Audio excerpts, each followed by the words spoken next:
Buenos días a todos. Iniciamos este día, lunes 20 de febrero, la clase de 20 de febrero del 2023, la clase de leyes procesales de familia. Antes de todo, decirles, ¿verdad? Con respecto a a quienes hicieron el examen, ¿verdad? Que solo fueron, eh,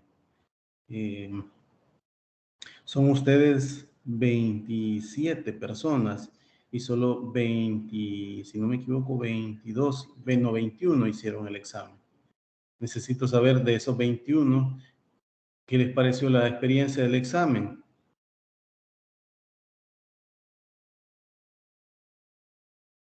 Quiero escuchar lo que les pareció la experiencia del examen. ¿Me logran escuchar? Hola, hola, Lick, muy buenos días. Buenos días. ¿Qué les pareció la Sí, experiencia del examen? ¿Qué lo comprendieron?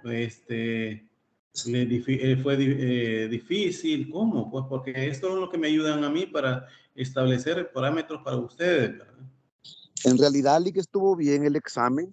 Siento que fueron pues dos casos con sus respectivas consultas sobre los principios y tratamos de, con lo que aprendimos en la clase, más lo que habíamos leído, ¿no? Tratar de poner en práctica, pues porque en realidad esa es la única sugerencia, Lick, como sugerencia, pues, ¿verdad? Ujú. Que si podrían, durante las clases, cuando sean casos los que nos van a poner en el examen que viene, cómo desarrollar algún caso, pues, ¿verdad? Dar alguna luz, alguna, porque es en la parte práctica, ustedes ya como peritos del tema de la ejecución de la ley de familia, la que conocen, ¿verdad? Y uno, pues, está aprendiendo, entonces como que mucha teoría, uno trata de llevarlo a la práctica, pero no es como cuando le ponen así en la clase un caso y tratar de abrir como el debate en ese momento, ¿verdad? O qué opiniones puede uno aportar. Pero ahí por lo demás, bien, muchas gracias. Ok, gracias Eduardo Aquino. Mire, en realidad las clases yo resuelvo casos. Si ustedes se fijan, estamos hablando de los casos, ¿verdad? Y esa es la práctica que hacemos, ¿verdad? Pero voy a hacerlo con mayor detenimiento de casos porque esto es, como usted dice, llevar la teoría a lo práctico. Eso es así, ¿verdad? Entonces, yo he visto algunas cosas ahí de los que he calificado que pues posteriormente voy a desarrollar el examen, porque el examen, hay personas que no lo han hecho y no sé si van a hacerlo porque no, por el momento no me aparecen registradas, ¿verdad? Pero, porque todavía tienen tiempo para hacer el diferido, pero va a ser la próxima semana eso del diferido. Entonces, por eso es que les Ok. preguntaba, ¿verdad? Porque he visto algunas cosas ahí que posteriormente van a entrar objeto pues sí, de análisis, ¿verdad? Y de que ustedes también comprendan en qué han fallado, ¿verdad? Porque las clases también quedan grabadas y eso también ustedes pueden retroalimentarse, ¿verdad? Y también la información que les doy y que está en la plataforma también para que ustedes puedan, si tienen ¿cómo decirlo? Aquel interés de querer aprender más, porque le decía de un inicio, lo que aquí el catedrático da son pincelazos, no es que todo les va a dar, ¿verdad? Porque es bien difícil, el tiempo no abarca, o no puede hacerse mucho uno en el tiempo de clase, ¿verdad? Bueno, gracias Eduardo Aquino. Por lo demás, escucho o empiezo a preguntar a los demás. Si no hay nadie que me diga, voy a empezar a preguntar. Porque también esa es otra cosa. Aquí tampoco la clase solo es para que yo venga a hablar, hablar y hablar, sino que tenga que ser participativo de ustedes. Si ustedes no participan, también eso va a ser objeto también de calificación. Les decía yo a ustedes también que el hecho de que estén conectados no les da también la facultad para poder decir yo que realmente ustedes lo están, ¿verdad? Eh, bueno. Esmeralda Hernández. Esmeralda Hernández. Hola, buenos días, Buenos licenciado. días. Necesito saber cuál fue su experiencia, cómo fue lo del examen. Pues fíjese, licenciado, que en lo personal, como le comentaba la vez pasada, a mí en lo personal me está costando bastante la materia. Estoy tratando de, como usted me sugirió, de leer de las clases que quedan grabadas. Sentí un poquito complicado, se lo voy a decir así sinceramente, pero espero en Dios que, pues, con lo que leí haya salido más o menos bien. Pero sí, estoy luchando por tratar de comprenderle y de llevar al ritmo lo que es usted, cómo lleva desarrollando la clase. Y como dice usted, pues, está en nosotros también de preguntar cuando hay dudas, ¿verdad? Y en eso tiene Exacto. razón, pero a veces nosotros, bueno, en mi caso, quizás a veces por pena, no sé, ¿verdad? Que- Pero estoy tratando de escuchar las clases y cualquier duda que tenga, igual se la voy a saber, se la voy a hacer, ¿sabes? Pero por lo demás, licenciado, creo que todo está bien y sí, sentí un poquito quizás la dificultad en el caso, quizás está por mi parte que tal vez tengo un problema de tal vez de análisis, no sé yo, de poder leer un poquito más los artículos para comprender un poquito mejor. Pero por lo demás está bien, licenciada. Ok, muchas gracias, Esmeralda Hernández.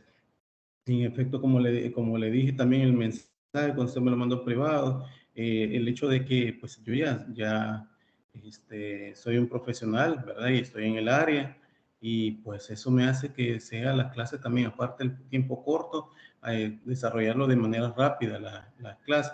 Pero le decía, bueno, si había que alguna pregunta, era algún inconveniente y todo, pues ustedes, dos cosas, ustedes tienen beneficio tanto de escuchar nuevamente la clase como preguntar en la clase, ¿verdad? Y además el material que les pongo ahí para que ustedes puedan comprender mejor. Lamentablemente no puedo ir así lento porque si no, no desarrollaría todo en sí el material de todas los temas que me da la universidad para desarrollárselos a ustedes en el ciclo. Y eso se hace difícil, ¿verdad? Pero necesito que ustedes también se vayan apoyando. Bien, una última intervención. Vamos a ver quién más. Si nadie quería intervenir, vamos a ver.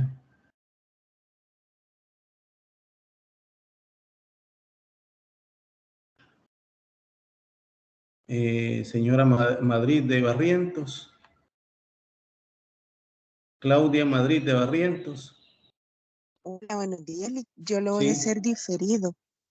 lo va a hacer diferido. Usted es la única Sí, de licenciado. las diferidas. Ok, gracias, muy amable. Álvaro Martínez. Buenos días, Lick. Buenos días. Bastante interesante, la verdad, con respecto a la resolución del caso. Me pareció que sí, como comentaba el compañero, creo que tal vez si nos puede apoyar usted en ir un poco, sí, como usted dice, que es complicado el hecho de poder ir un poco despacio para poder cubrir todo el material de trabajo que debemos cumplir en el ciclo. Pero sí creo que aparte de los ejercicios prácticos que nos deja o de los materiales que nos sube a la aula virtual, que también son de mucho apoyo, pues podría ser el tema de resolver algún caso con respecto a la clase, ¿verdad? Y yo comprendí que igual parte de la actividad que ya nos había dejado en grupo sobre la resolución del caso está basado en el tema del parcial, que era con base en los principios y la aplicación de los artículos que habíamos estado viendo en clase. Pero sí, esperando que pues hayamos logrado comprender y pues saber interpretar y responder de la manera correcta en el parcial. Pero por lo demás, bastante bien y pues nada más poner un poco más de esmero de nuestra parte sobre consultas o dudas que podamos tener en cada una de las clases que tengamos con usted. Bien, muchas gracias, Álvaro Martínez. Sí, en efecto, ustedes tienen una doble, ¿cómo decirlo? Eh, Poder aprender, estar atento en las clases, estar leyendo, ¿verdad? Porque solamente así van a poder aprender y van a asimilar lo de la materia. La materia no es todo que o el catedrático va a venir a darle y ya ustedes van a aprender, ¿verdad? La resolución del caso, así como se lo dije, Eduardo Aquino, Álvaro Martínez, los casos, hay casos aquí que se resuelven, ¿verdad? Sí lo voy haciendo. ¿Con qué fin? Con que ustedes también vayan aprendiendo, ¿verdad? bueno, las jurisprudencias que les he puesto ahí en la plataforma, ahí están muchos casos, están ahí de cómo se determinan. 1, 2, no solo eran los principios, también eran los sujetos procesales, la jurisdicción, lo que yo también les estaba evaluando también ahí, porque era parte de lo que ya habíamos visto, ¿verdad? Entonces, eso era un poco para que ustedes fueran tomando, ¿verdad?, en cuenta la conformación de estos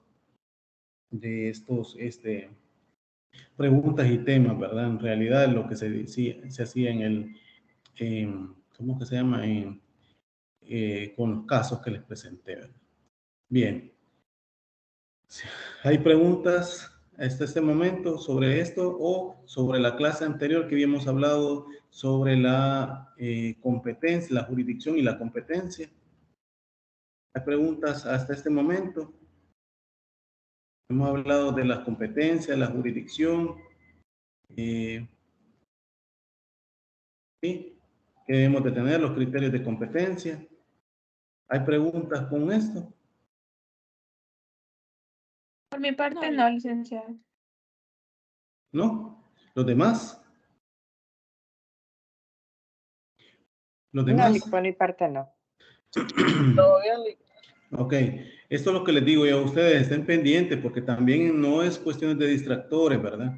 Si ustedes no están en clase, también bien difícil que van a estar aprendiendo y menos cuando ni escuchan los videos. Otra cosa, en la plataforma yo observo quiénes son los que realmente ven los videos, quienes no, ¿verdad? Es lo bueno de esta plataforma Moodle, así como Teams, que se verifica quiénes son los alumnos que entran a las clases, hacer los ejercicios, ¿verdad? Eso nos permite a nosotros ir evaluando esa situación. Si ustedes, vuelvo y repito, no lo hacen de esa forma, pues van a ir, no van a ir aprendiendo. Y la idea no es esa, ¿verdad? Bien. Nos habíamos quedado ya sobre en sí la competencia, ¿verdad? Ya habíamos hablado de los criterios de competencia en sí, de cómo se iban a terminar, ¿verdad? Determinar por parte de la ley orgánica orgánica judicial, los criterios que estaban, pues criterios objetivo, funcional, y en todo caso, territorial. Criterio objetivo, funcional y territorial, si son los criterios de competencia en materia de familia, ¿verdad? Bien, entonces, acá nos habíamos quedado en eso, en los conflictos de competencia. Debo de decirles, cuando estamos hablando del conflicto de competencias, constituye por regla general incidentes en el proceso.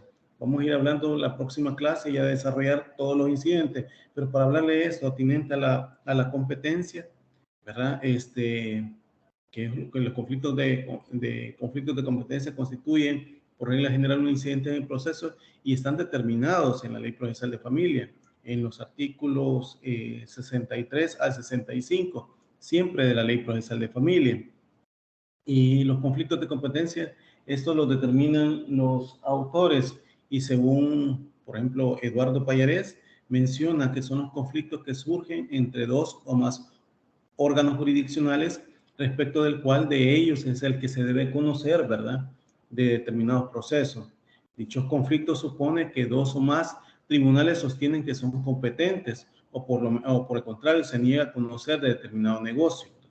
Entonces, la forma que él comprende es que están estos conflictos a partir de dos juzgados que son competentes y que uno u otro se niega a conocerlo. En todo caso, por algunas circunstancias no pueda hacerlo.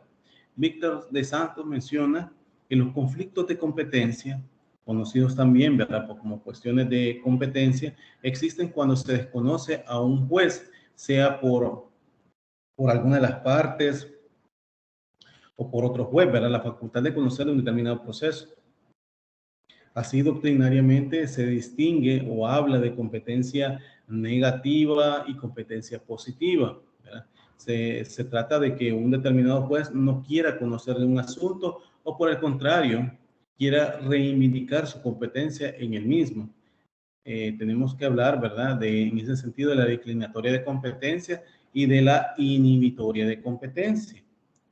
La declinatoria de competencia o conflicto de competencia negativo, según Jaime Azula Camacho, él menciona que se presenta cuando dos o más funcionarios jurisdiccionales, ¿verdad?, estiman que a ninguno de ellos le está atribuido el conocimiento del proceso, ¿verdad?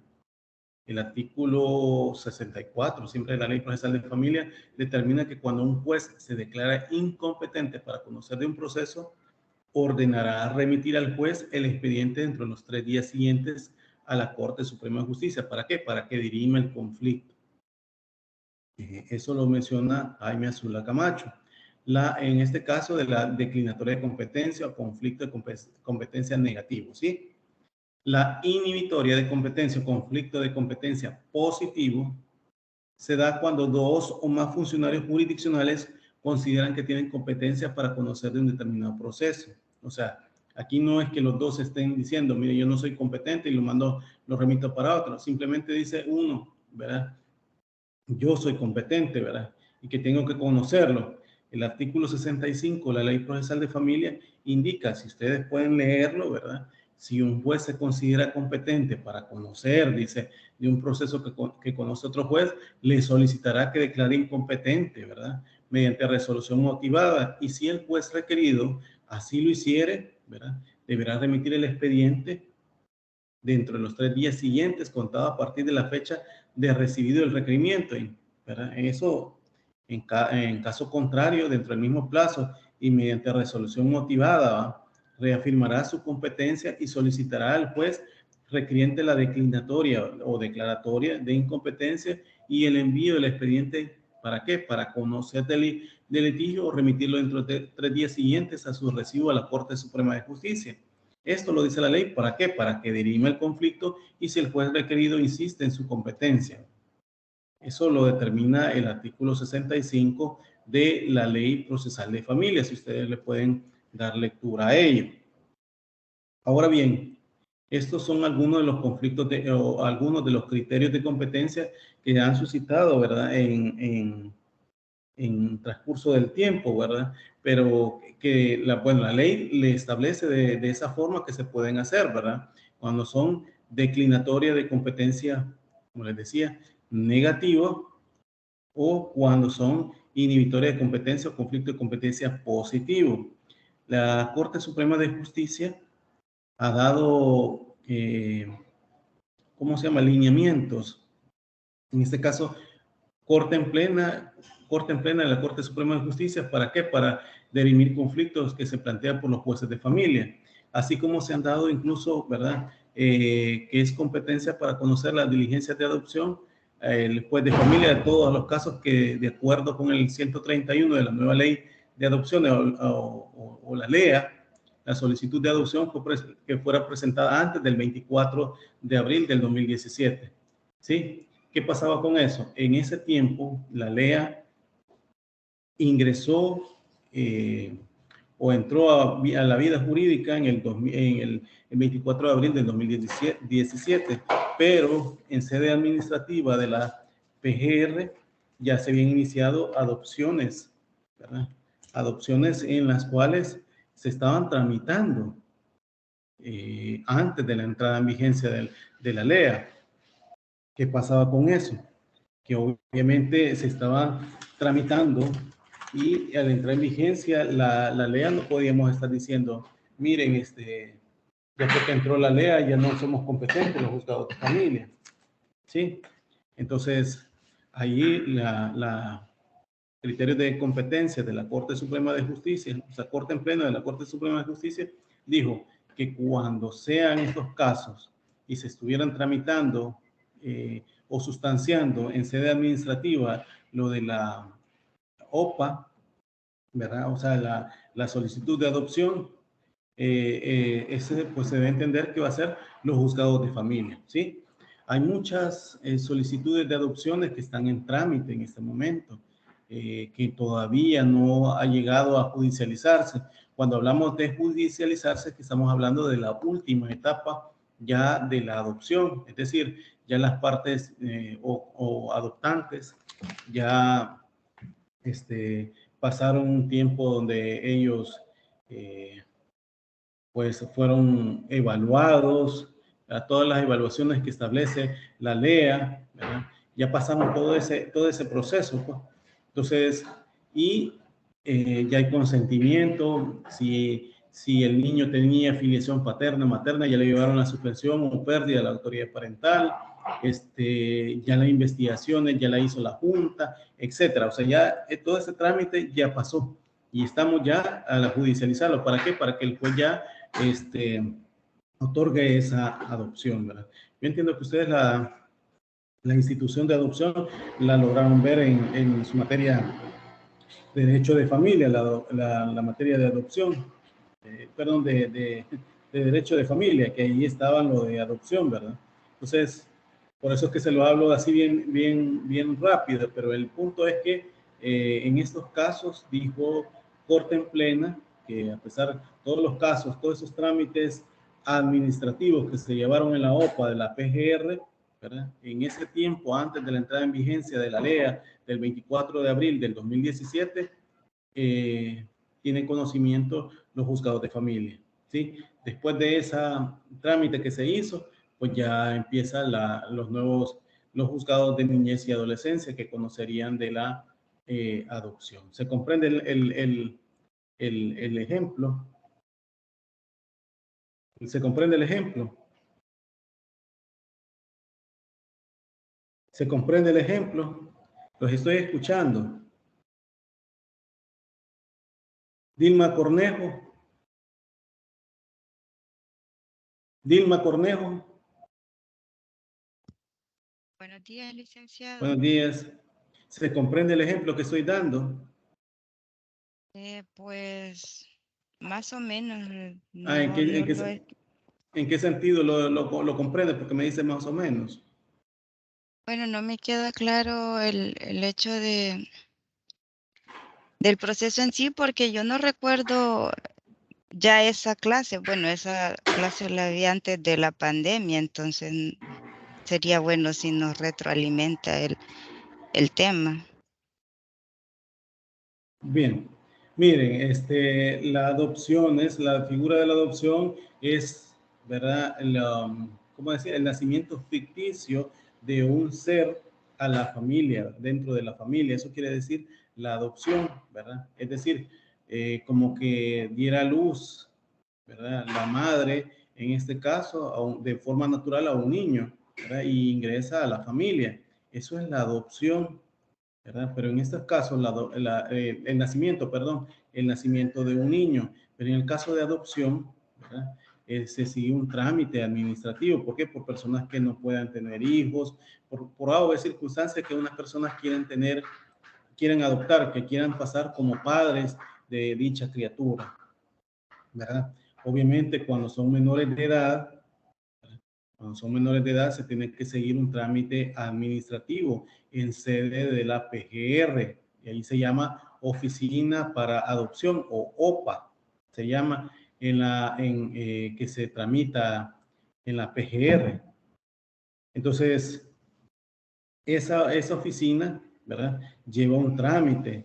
¿Trámite para qué? Donde ve el consentimiento, asentimiento, ve todos los documentos en sí del niño, partida de nacimiento, del adoptado, ¿verdad? Del adoptante también, ven si son personas idóneas para adoptar, etcétera, ¿verdad? Entonces, el trámite se hace previo a que lo judicialicen, a que lo lleven ante los tribunales.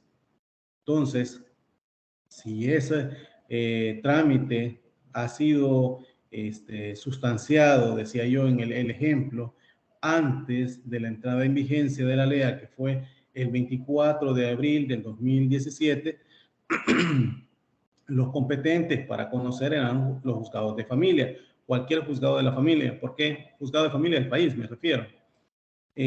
Porque antes, cuando entró en vigencia el código, las leyes de familia en general, eran competentes todos los juzgados de familia, ¿verdad? Obviamente se iba por la residencia del niño, ¿verdad? Donde era, o niña, o adolescente, y ahí conocían, ya, pero esa es la etapa ya final, ¿verdad? Donde el juez aprobaba esa adopción. Entonces, sobre eso es que estoy hablando, los conflictos de competencia. ¿Se comprende, Dilma Cornejo? Dilma Cornejo. Sí, licenciado, muchas gracias. Ok. Bien, ese es un ejemplo, ¿verdad? También estaba otro ejemplo cuando cuando la liquidación de un régimen patrimonial se plantea de forma autónoma, será competente el juez del domicilio de la persona demandada, decía. Eso lo mantuvo hasta el 2022, cuando la corte en plena cambió. Hoy en día, Corte en plena dice que la liquidación de régimen, sabemos que cuando una persona se casa, ¿verdad? Puede elegir dentro de 3 regímenes patrimoniales. ¿Cuáles son?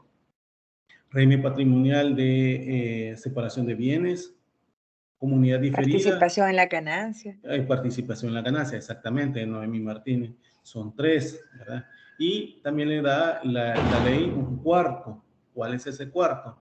Que la persona puede crear un nuevo régimen patrimonial siempre y cuando, ¿verdad?, no se desnaturalice el hecho de lo que se va a poder tramitar, ¿verdad? O sea, ¿cómo explicar? El hecho de por ejemplo, el de comunidad diferida, la mitad tiene cada uno de los cónyuges, es decir, la mitad de sus bienes son de cada uno, lo que se procrearon dentro de la convivencia. El de la separación de bienes, cada uno tiene sus bienes y no lo incluye dentro de la comunidad de vida que se está planteando, se está creando con el matrimonio. Y participación de la ganancia se ve cuando es la mitad de la ganancia que se establece, ¿verdad? No como la comunidad diferida, que es la mitad de todo, tanto el debe o el haber, ¿verdad? O sea, de sus obligaciones como sus ¿cómo se llama? Como sus bienes, todos sus ingresos, ¿verdad? Sino que parte del hecho de la mitad, pero de la ganancia. Entonces, la ley dice que puede haber un cuarto régimen patrimonial si se puede hacer un híbrido de esto, ¿verdad? Para que en este caso no haya vulneración de derechos de cualquiera de los cónyuges, y así la ley lo establece. En la práctica nunca se ha dado que los cónyuges hagan un régimen patrimonial, ¿verdad? Porque o se van por el de separación de bienes, o se van por comunidad diferida, o se dan por el de participación de la ganancia, pero nunca han creado uno, al menos yo no lo he visto. Y me atrevo a decir que no existe, ¿verdad?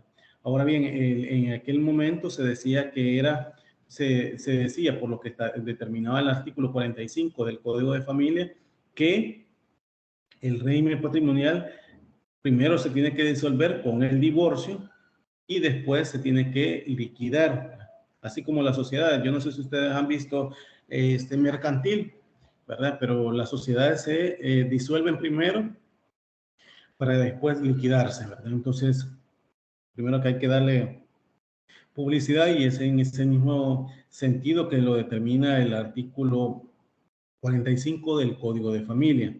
Pero ahora, Corte en pleno, la Corte Suprema de Justicia ha dicho de que en estos casos es parte de la ejecución de la sentencia de divorcio. En ese sentido, tiene que incluirse ahí en el divorcio, ¿verdad? Que partiendo de lo que determina el artículo 108 del Código de Familia, que dice las bases de liquidación que los cónyuges pueden establecerlo. Entonces dice, bueno, aquí también puede hacerlo vía, en este caso, contencioso, ¿verdad? Pero que cada cónyuge ponga la liquidación para disolverlo y liquidar el régimen patrimonial. ¿Se entiende? El punto es que Corte en plena ha dado como competencia que quien es competente ahora para esto de liquidación es el mismo juez que conoce el divorcio, ¿sí? Y obviamente eso se maneja el domicilio del demandado. ¿Se comprende? ¿Se comprende este ejemplo? Sí. Ok.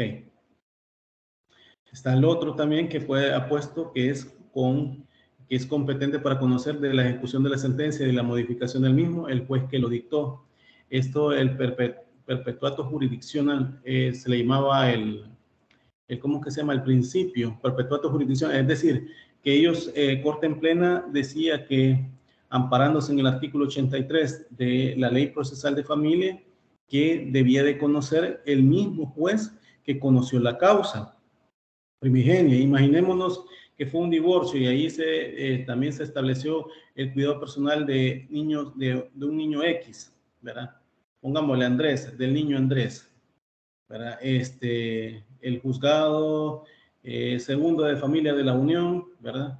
Él fue que conoció sobre el proceso de divorcio y confirió el cuidado personal del niño Andrés a la madre María, ¿verdad? Entonces, según un criterio que había adoptado la Corte en Plena de la Corte Suprema de Justicia, es que el mismo juez, aunque las partes estuvieran en San Salvador, San Miguel, Usulután, Aguachapán, en todos esos departamentos tengan su domicilio, tienen que tramitar el proceso en el mismo juzgado de familia que lo sustanció primigeniamente. ¿Cuál sería? El que en el caso que le estoy mencionando yo, el juzgado segundo de familia de la Unión, ¿verdad? Entonces, ese era el criterio adoptado, amparándose en este principio de perpetuato jurisdiccional, ¿verdad? Que ese principio era a partir de que el artículo 83 establece que tiene que ser el mismo juez que conoció la causa, ¿verdad? ¿Comprenden? ¿Comprenden en ese caso? Sí. O sea, la cuestión es que quien tiene que modificarla es el mismo juez. Eso es lo que se establecía por parte de Corte en Plena. Ahí le voy a poner en el chat cómo se llama el principio de perpetuato jurisdicción, ¿verdad? Que era el que tomaba en cuenta Corte en Plena. Pero hoy en día ha dicho Corte en Plena que eso no debe, ha cambiado el criterio, pero esto depende también de la conformación de magistrados, ¿verdad? En cada una de sus salas. Y en este caso de conflicto de competencia, al final lo hace la sala de lo civil al final, ¿verdad? Verifica y determina sobre esto y pues aunque lo hagan Corte en Plena, que los 15 magistrados, pero en este caso se ha establecido así el criterio de competencia. También se ha dicho cuando la persona es de paradero ignorado, ¿verdad?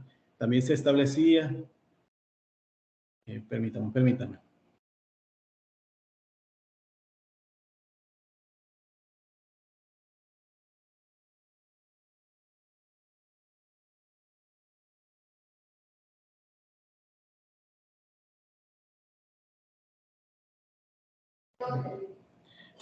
Bien, era el aspecto que les decía, era con respecto a la ejecución de sentencia que les decía, ¿verdad? Que así se tomaba en cuenta la modificación. Ahora bien, cuando cuando es la persona la demandada y es paradero ignorado, se tomaba en cuenta el último domicilio del mismo, que no constituye una premisa que surta efecto para determinar competencia, ¿verdad? El último domicilio. O sea, el último domicilio no aplica y por lo tanto cualquier juez de materia de familia puede conocer del proceso aplicando el procedimiento señalado. Pero eso fue lo que le dijo Corte en Plena, ¿verdad? Hace como unos 2 años, 3 años que lo mantuvo ese criterio y el año pasado cambió también. ¿Y en qué sentido se cambió? Que ahora se han parado lo que establece el artículo 33 del Código Procesal Civil y Mercantil. ¿Qué significa con esto el 33 del Código Procesal Civil y Mercantil? Que la persona, que el juzgado tiene competencia siempre y cuando la persona a quien sea demandada, si está en el país, ¿verdad?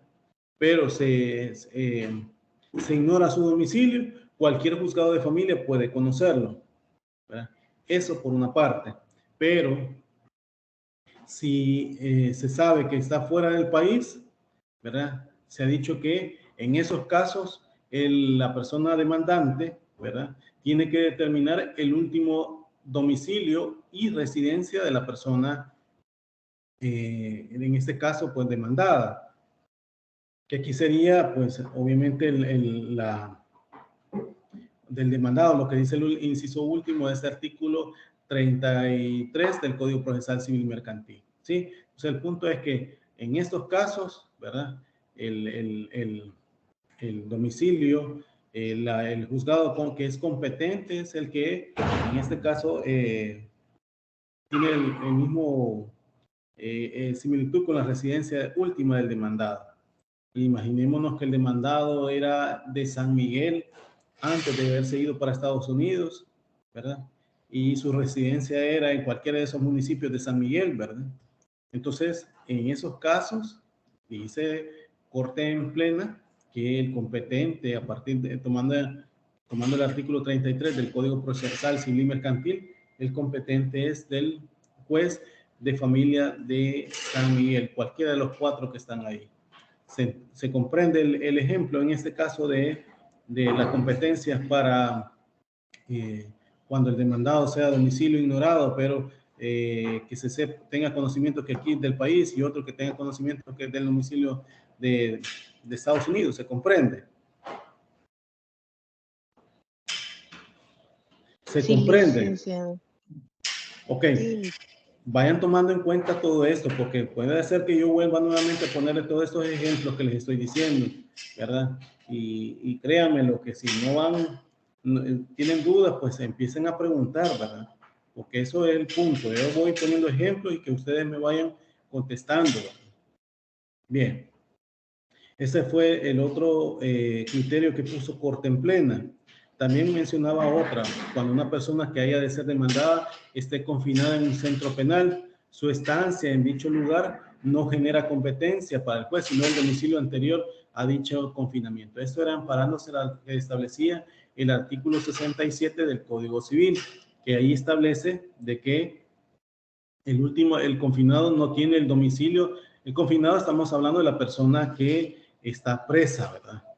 En un centro de readaptación, entonces, o centro penal, como ustedes lo pueden conocer, ¿verdad?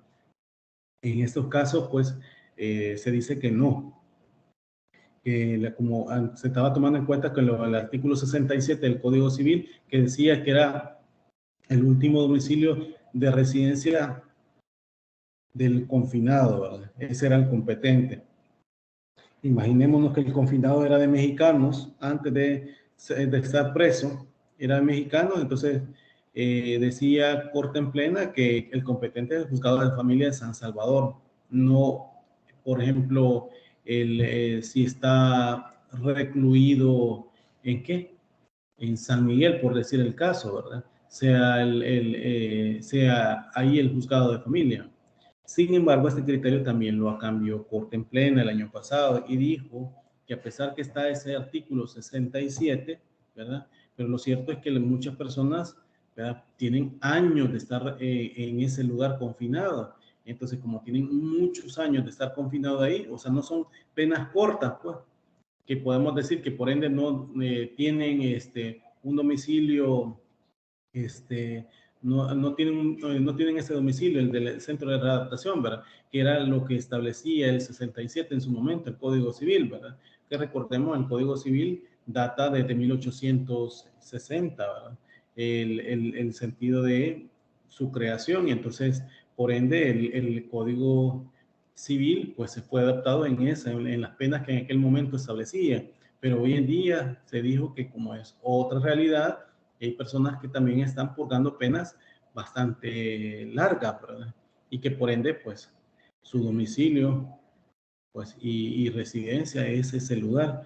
Entonces, así dijo Corte en Plena. Entonces, debemos de tomar en cuenta ese criterio, ¿verdad? Cuando les pregunte yo a ustedes del confinado, pues tienen que tomar en el último criterio de Corte en Plena, ¿verdad? El conflicto de competencias, recordemos que tanto es la declinatoria de competencia como la inhibitoria de competencia, ¿sí? Para que ustedes puedan establecerlo, ¿sí? ¿Se comprende? ¿Se comprende? Los escucho. Sí, Lic. Lic, aparte del artículo 67 del Código Civil en este ejemplo, ¿qué otro? Según el nuevo criterio.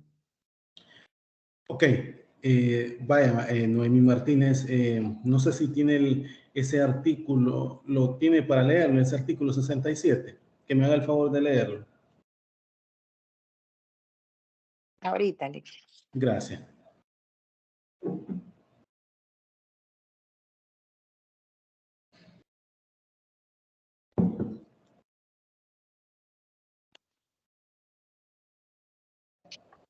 Dice, artículo 67 del Código Civil.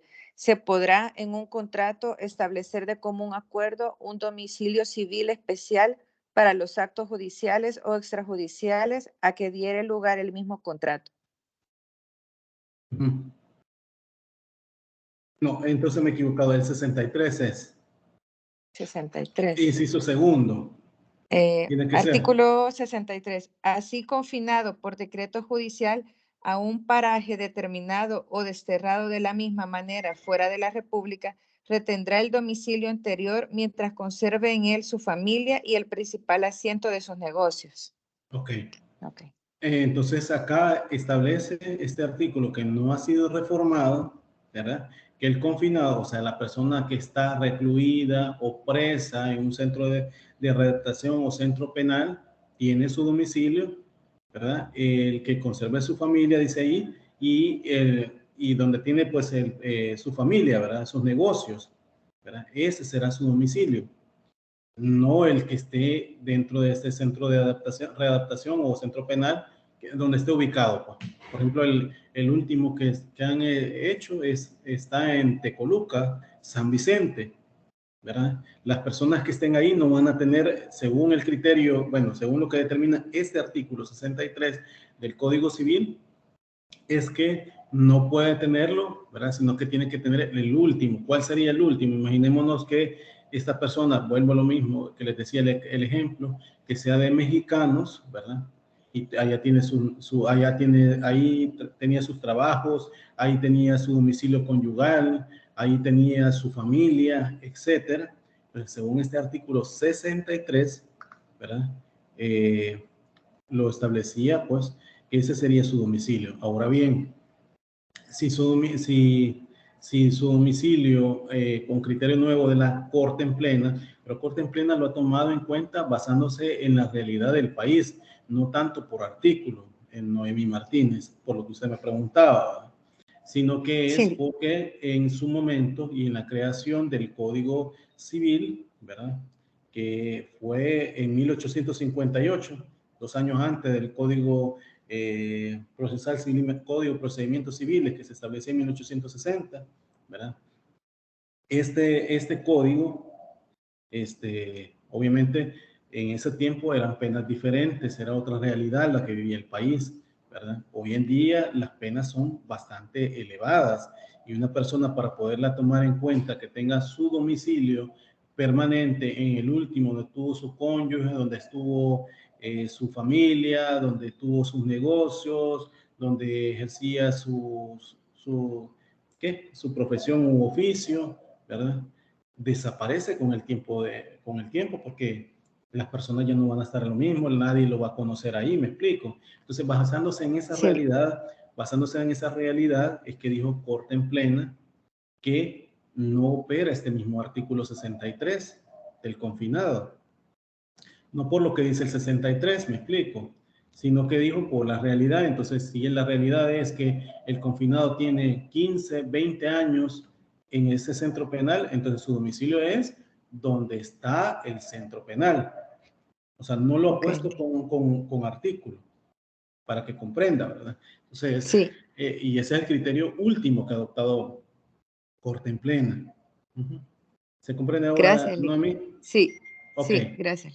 Ok, bien. Entonces, debemos de tomar en cuenta que cuando se origina la declaratoria de incompetencia por cualquiera de las dos formas, sea por la declinatoria o por la inhibitoria, en ocasiones suelen incluso presentarse pugnas entre los jueces en cuanto a determinar quién es el juez competente para conocer el proceso. Y esto es conocido comúnmente como conflicto de competencia, ¿verdad? El Código de Procedimientos Civiles lo establecía en su momento en el artículo 1193, el Código Procesal Civil y Mercantil. Sin embargo, ¿verdad? La ley procesal de familia habla de esos conflictos de competencia a partir del 63 y siguientes de la ley procesal de familia, ¿verdad? Entonces, ahí establece los criterios que se deben de tomar en cuenta para el conflicto de competencia inhibitoria, ¿sí? Bien, entonces, obviamente, esto de la competencia se debe entender, ¿verdad? Quién de los dos jueces puedan conocerlo, ¿verdad? Quiénes son los que están, digamos, legitimados, ya sea por la jurisdicción en la cual se encuentra la sede judicial donde se desarrolla el juzgado, ¿verdad? Y que es competente. Recordemos que estos conflictos de competencia pueden promoverse de oficio o instancia de parte. En cuanto a lo que se puede promover de oficio o instancia de parte, es cuando las partes obviamente la piden, ¿verdad? Por A o B circunstancias, ya sea por excepción, porque en el caso del demandado tiene que ser por excepción, como lo determina el artículo 50 de la Ley Procesal de Familia, el de por excepción dilatoria, dice, por incompetencia. En ese caso, puede pedirlo a la instancia de parte o de oficio cuando hace la calificación el juez en la admisión de la demanda. Esto conforme incluso al artículo 6, literal A, de la Ley Procesal de Familia, ¿verdad? Esto para referirse. Obviamente, esto puede hacerse, como les repito, de oficio o instancia de parte, ¿verdad? Por la declaratoria de incompetencia, que puede hacerse por la vía que he mencionado, por los artículos 63 y adelante, ¿verdad? De la Ley Procesal de Familia. Y como producto de ello se origina el conflicto de competencia, y el cual se puede ver a partir de que se ha presentado el conflicto, ¿verdad? Y se suscita un incidente independientemente a los otros que pueden surgir, ¿verdad? Porque eso vamos a ir viendo, estos incidentes que establece o a que me refiero son los que determina el artículo 57 y 58 de la Ley Procesal de Familia, y que no suspenden el trámite del proceso, pero en estos casos sí lo suspende, ¿verdad? Porque así lo determina la ley, previo a determinarse quién es competente, ¿verdad? Entonces, eso se puede determinar como una cuestión, como un incidente preprocesal y procesal, ¿verdad? Eso amparándose, ¿verdad? En lo que determina la ley. Cuando hablamos de la clasificación de los conflictos, les decía yo también los conflictos negativos que tienen lugar cuando, habiéndose declarado incompetente el juez para conocer, sea de oficio o por haber prosperado una excepción de incompetencia, en este caso incompetencia dilatoria de incompetencia, y la misma declaración es emitida por el juez ante quien remite el expediente que él crea conveniente que sea para sustanciarlo. Esto lo dice el artículo 64 de la Ley Procesal de Familia. Sobre este punto, debo de decirles que la Corte en Plena también ha hecho un cambio sobre este artículo 64. ¿Por qué? Porque el juez que se declara incompetente, él tiene que designar qué juez es el competente, ¿verdad? Pero en los lugares donde hay receptoras de demandas, ¿cuáles lugares? San Salvador, Soyapango, Aguachapán, Usulután, La Unión, San Miguel, que son juzgados que hay más de un juzgado, ¿verdad? Y también que algunos que son pluripersonales, como el que le hablaba de San Salvador y Soyapango, ¿verdad? Entonces, ¿qué es la receptora? Dice que se tiene que mandar por parte de los jueces a la receptora y distribuidora de demandas para que él lo designe. O sea, el juez solo va a decir, me declaro incompetente, por ejemplo, que yo sea de San Miguel, un juez de familia de San Miguel, y me declaro incompetente porque creo que es de San Salvador la persona demandada, ya sea por la calificación que yo haga de la demanda o solicitud, o en todo caso por la excepción que se me plantea, ¿sí? Entonces yo mando el expediente a San Salvador, y yo digo que es San Salvador, no tengo que ponerle que es primero, segundo, tercero, cuarto, me explico, sino que tiene que ponerlo a la receptora. ¿Para qué? Para que la receptora lo lo distribuya. No obstante, el artículo 64 no ha sufrido cambio, ¿verdad? Pero sin embargo así se ha establecido. ¿Se comprende? ¿Se comprende? Sí.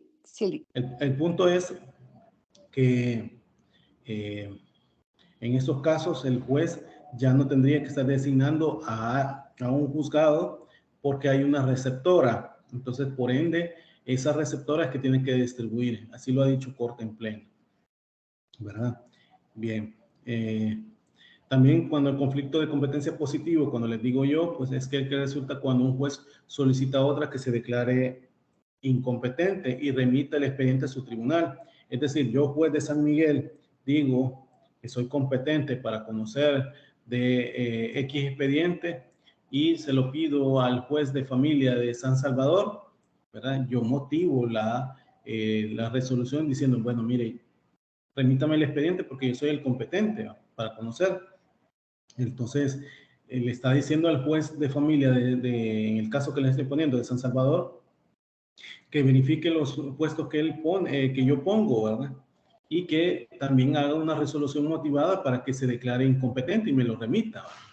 Entonces, aquí estamos hablando de dos jueces que se están atribuyendo la competencia, porque puede ser que tanto en el caso que les estoy poniendo, tanto el de San Miguel esté diciendo que es competente, como el de San Salvador dice que es competente para conocer sobre esa causa.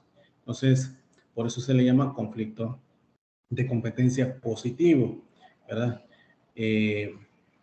Obviamente, si hace una resolución motivada y dice el juez de familia de San Salvador que ellos son competentes y reafirma su competencia, ¿verdad? O puede mandarlo en este caso pues a la Corte Suprema de Justicia para que ellos diriman el conflicto. Eso lo dice el artículo 65 de la Ley Procesal de Familia.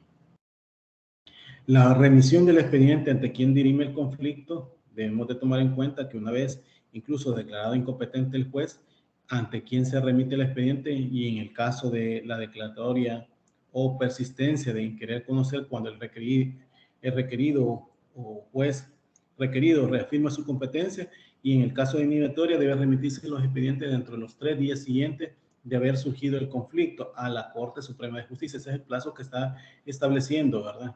Quien es la que debe dirimir los conflictos que suscitan entre los tribunales de cualquier fuero y naturaleza. Eso lo establece el artículo 182, numeral segundo de la Constitución de la República, 63, inciso primero, y 65, inciso primero de la Ley Procesal de Familia, ¿verdad?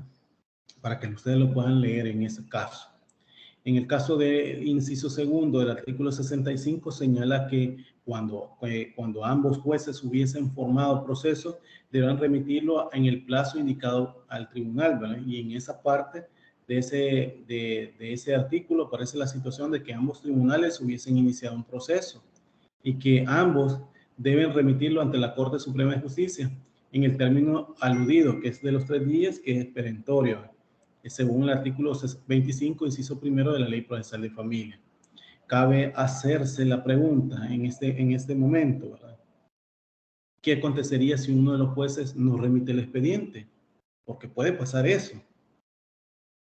En esto podemos decir que la Ley Procesal de Familia no dice nada, ni tampoco el Código Procesal Civil y Mercantil, que expresan que deben hacerse en ese caso, pero debido a la naturaleza del incidente, ¿va?, suscitado, incidente especial que se establece, debe entenderse que lo que debe hacer la Corte Suprema de Justicia es solicitar al juez que no ha remitido el expediente, ¿va?, que lo haga, ya que es necesario establecer quién es el juez que debe conocer el mismo, porque de no hacerse de esa forma se incurriría en anulidad absoluta, ¿verdad? ¿Por qué? Porque obviamente hay situaciones que deben de ventilarse por un juzgado, un tribunal superior en grado, en este caso por corte en plena de la Corte Suprema de Justicia, ¿verdad?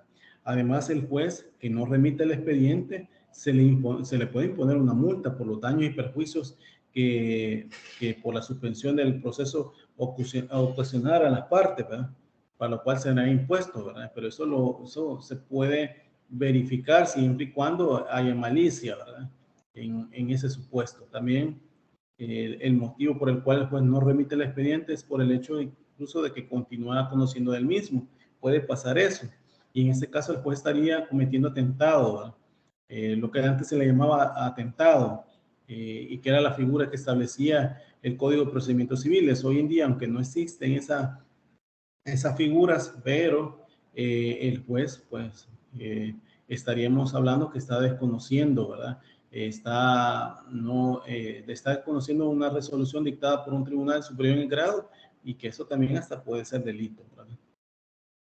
Bien, la sustanciación del conflicto, debo decirle que una vez recibido el expediente por parte de la Corte Suprema de Justicia, dentro de los 8 días siguientes al recibo de dicho expediente, debe ser emitida la sentencia con la cual se dirime el conflicto, y en la misma resolución de la Corte Suprema de Justicia determinará el juez que deba tramitarse el proceso. Esto lo dice el artículo 63 de la Ley Procesal de Familia, ¿verdad? Obviamente les pongo yo Corte Suprema de Justicia, pero es Corte en Plena de la Corte Suprema de Justicia, ¿sí?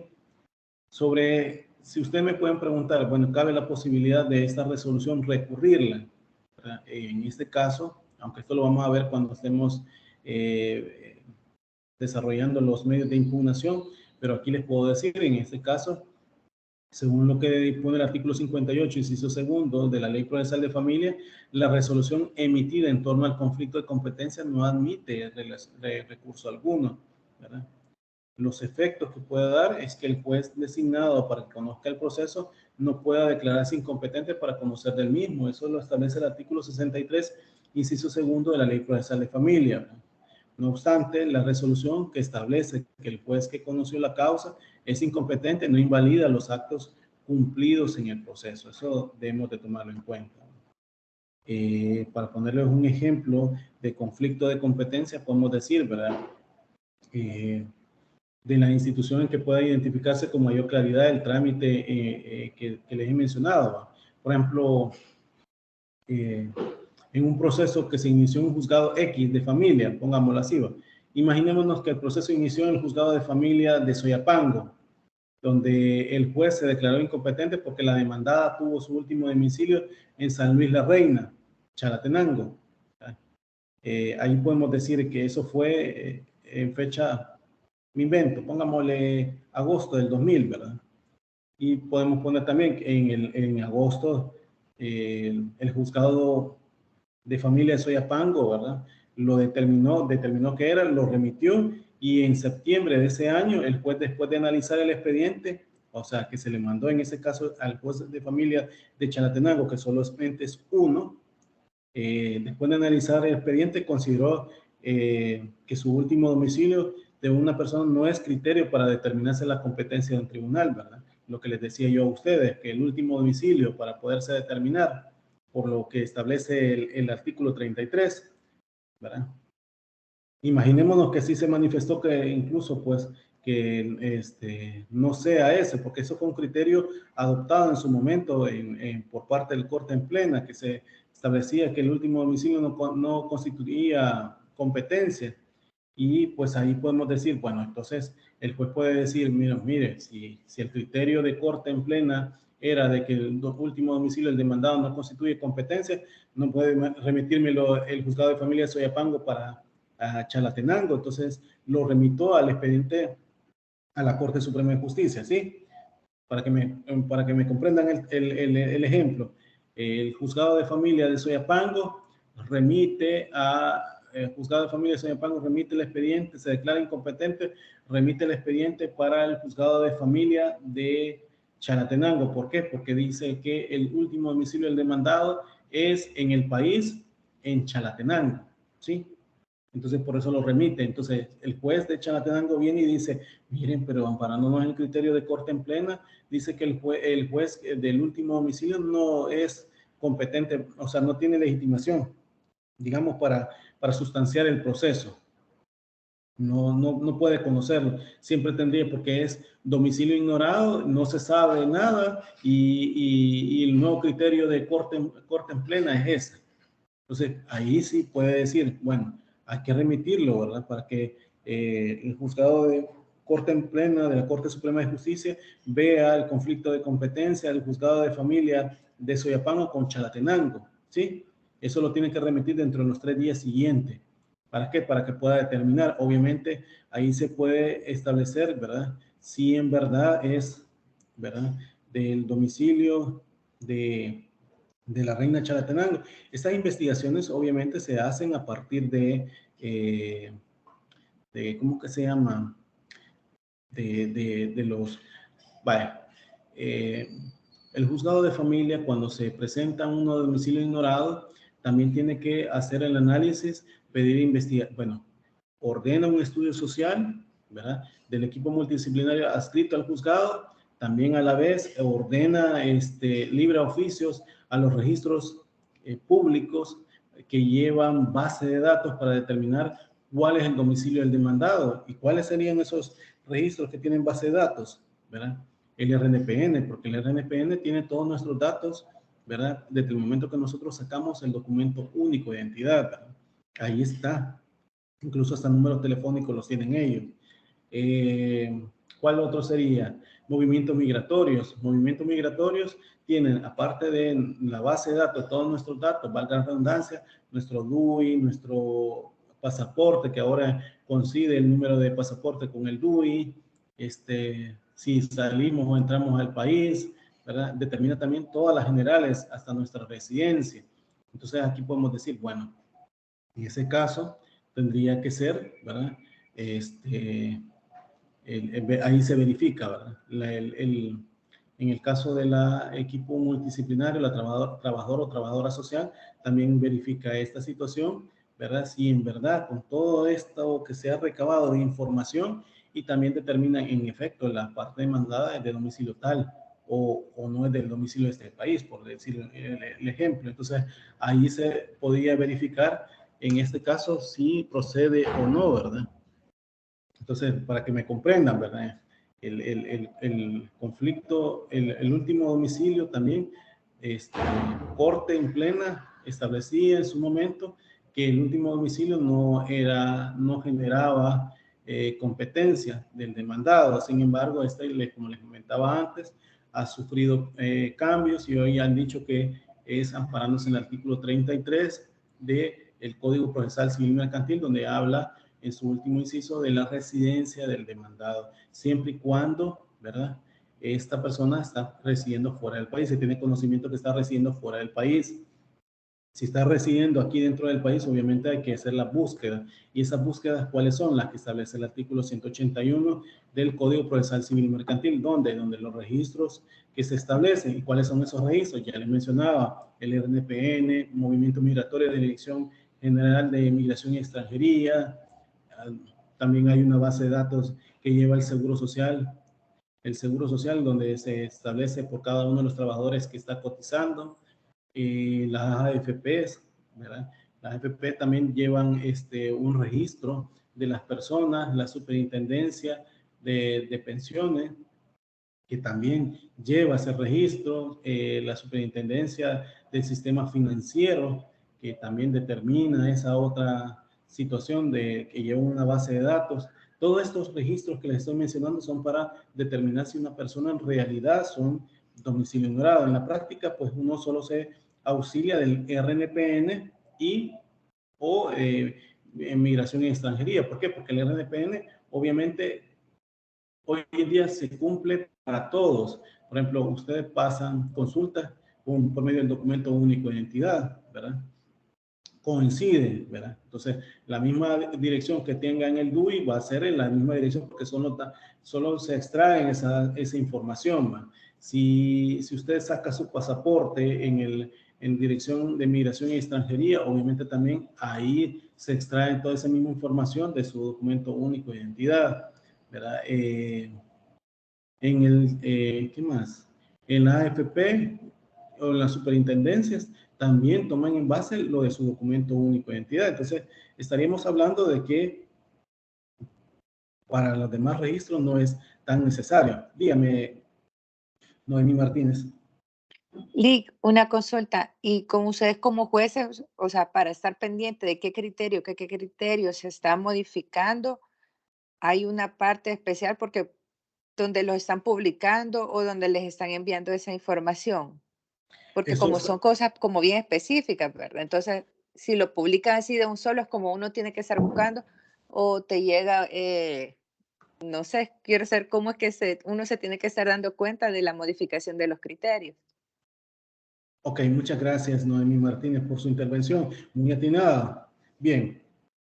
En la práctica, en los tribunales, Corte en Plena manda, si es digamos, un criterio consolidado para todos los juzgados de familia, por decir el caso, como el de adopciones que les estuve diciendo yo a ustedes, ¿verdad? Secretaría de la Corte Suprema de Justicia se encarga de informar a todos los juzgados, mandando memos donde indica el nuevo criterio de corte en plena y para que sea tomado en cuenta por parte de los juzgados. Eso por un lado.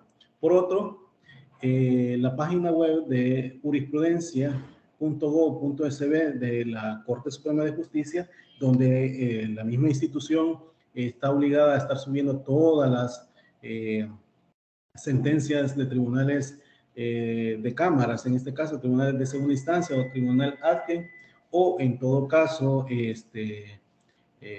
criterios de competencia por parte de Corte en Plena de la Corte Suprema de Justicia. Ahí están, digamos, casi actualizadas. Tendrán quizás una tardanza quizás de unos 3-4 meses a lo mucho para subir esos criterios. Recordemos por lo que dice también civil, ¿verdad? El Código Civil, que una persona tampoco no puede alegar ignorancia de las leyes, ¿verdad? Entonces, y más si una persona tiene la investidura de juez. ¿Qué quiero decir con eso? O sea, que uno tiene que estar a la vanguardia de las criterios de competencia, criterios en X temas por parte de los tribunales superiores en grado. ¿Para qué? Para ir aplicándolo de esa forma. ¿Se comprende, Noemí? Es decir, uno tiene que estar de manera activa para estos casos. Uno no puede estar diciendo, miren, yo no sabía, porque no puedo, si la ley dice que uno no puede alegar ignorancia de la ley, ¿verdad? Como le digo, el civil, en su artículo, si no me equivoco, si lo puede leer usted ahí, en el 1 creo que lo dice, ¿verdad? Nadie puede alegar, quiero ver, si me puede ir viendo ahí, Noemí. Sí, hay un artículo que se establece por parte del Código Civil.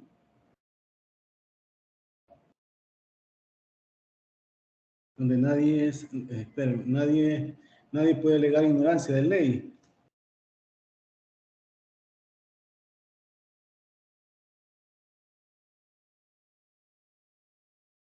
No me acuerdo si es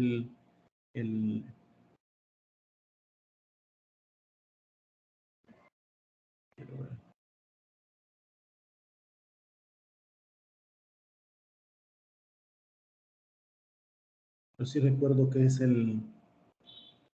creo que es el 6, creo. Veámoslo ahí.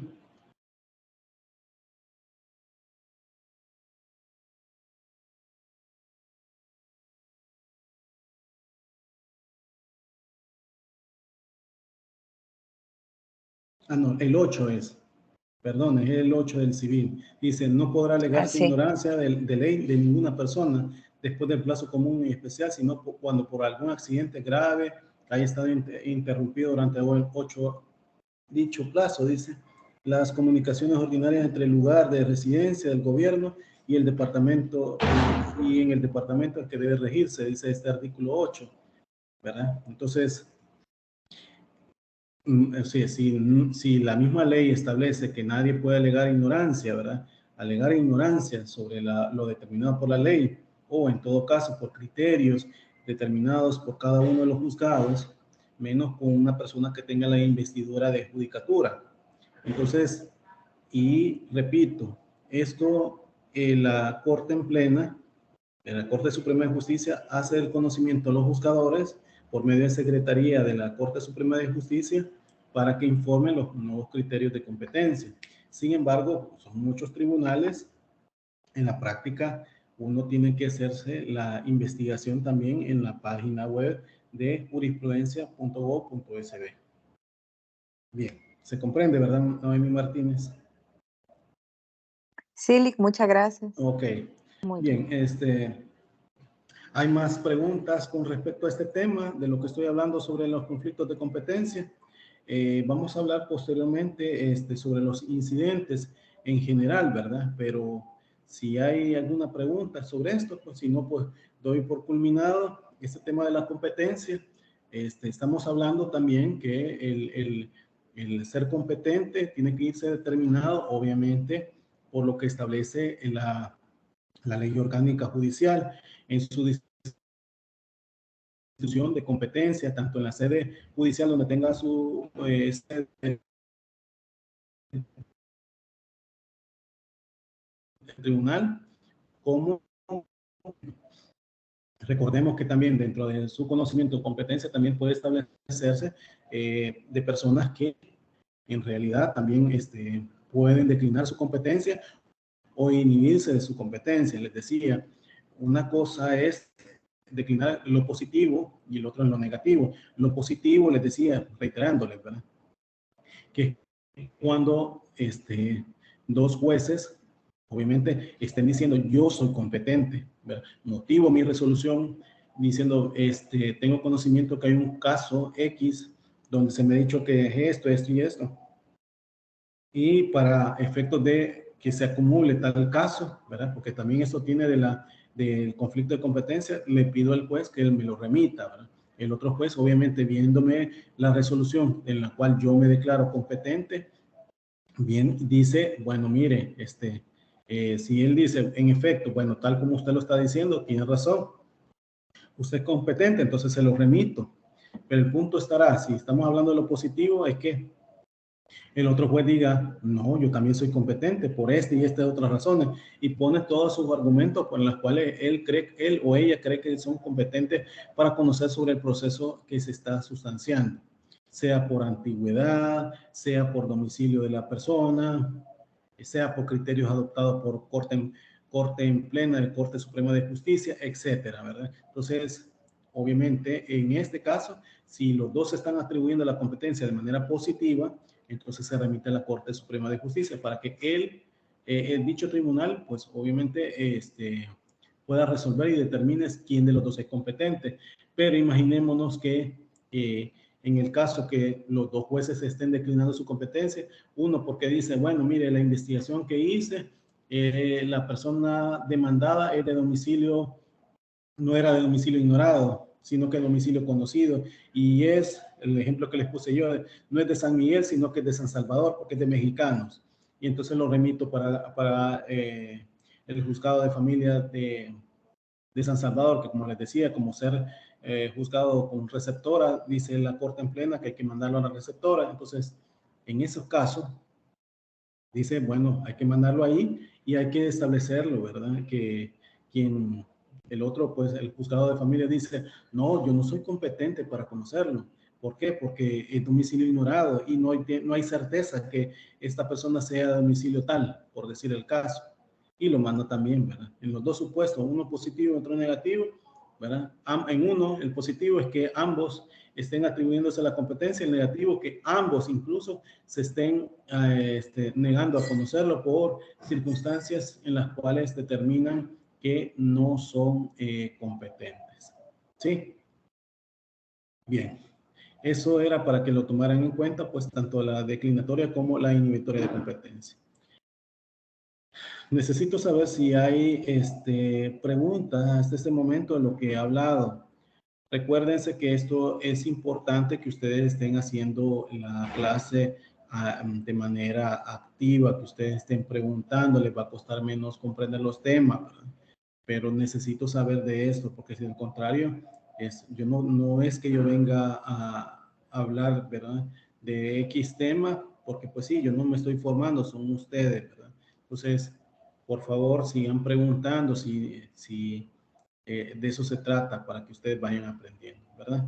Si no hay preguntas, pues, los escucho. ¿Hay o no hay preguntas? Lic, puede haber competencia parcial, de que el juez diga, yo puedo resolver sobre esto, pero sobre esto no. Pero de igual forma se me viene a la mente el ejemplo que usted nos había puesto anteriormente, que en los casos de divorcio, el juez sí puede ver si hay menores, pues la autoridad parental, creo. Sí puede estar dentro del caso porque está dentro del divorcio. De esa forma, me acuerdo que había dicho que sí se Ujú, podía, ujú. pero ¿habrá de alguna otra forma o no, o no establece la ley ese término de competencia o algo que sea parcial? O sea, creo, no sé Ajá. si me entiende. Sí, sí, comprendo. Vale, mire, para el divorcio, obviamente, va a conocer el juez y peor ahora con esta distribución de los nuevos juzgados de familia, niñez y adolescencia, ha dicho que conoce el juez que conoce el divorcio, ¿verdad? En estos Sí, casos de los aspectos conexos. Entonces no puedo decir yo, bueno, miren, yo estoy conociendo el divorcio y como se trata de niños, lo voy a mandar al juzgado de familia, de niñez y adolescencia, por decir el ajá, caso. No puedo decir en ese caso, ¿verdad? Que es parcial. ¿Me explico? No. Sin embargo, han habido, sobre todo para acumulación de pretensiones, como en el caso de, imaginémonos que usted tenga sus 2 hijos, ¿verdad? sí, Usted quiere llevar una rectificación de asiento de partida de nacimiento, pero sus hijos nacieron me invento, en San Salvador nacieron sus hijos, pero usted tramitó, bueno, uno en San Salvador y uno en Santa Tecla. Imaginémonos así. Y usted en las 2 partidas de nacimiento quiere que le rectifiquen con su nombre, porque a usted le pusieron Noemí con Y y para usted es Noemí con I latina, por decir el caso. ok, sí, La ley, el 64 de la ley transitoria del registro del estado familiar establece de que es competente el juez cercano donde está el registro del estado familiar. Entonces, en estos casos, usted me puede decir, bueno, yo no puedo, yo como juez no puedo partir, bueno, miren, voy a conocer de Santa Tecla, ¿me explico? sí, Y sí, voy a declarar incompetente de San Salvador, porque ujú, no soy el juez, ¿no? Porque en estos casos estamos hablando que por el principio los principios que hemos visto nosotros, de concentración, sí, celeridad, o sea, en una sola tenemos que hacer, porque obviamente vamos a escuchar testigos.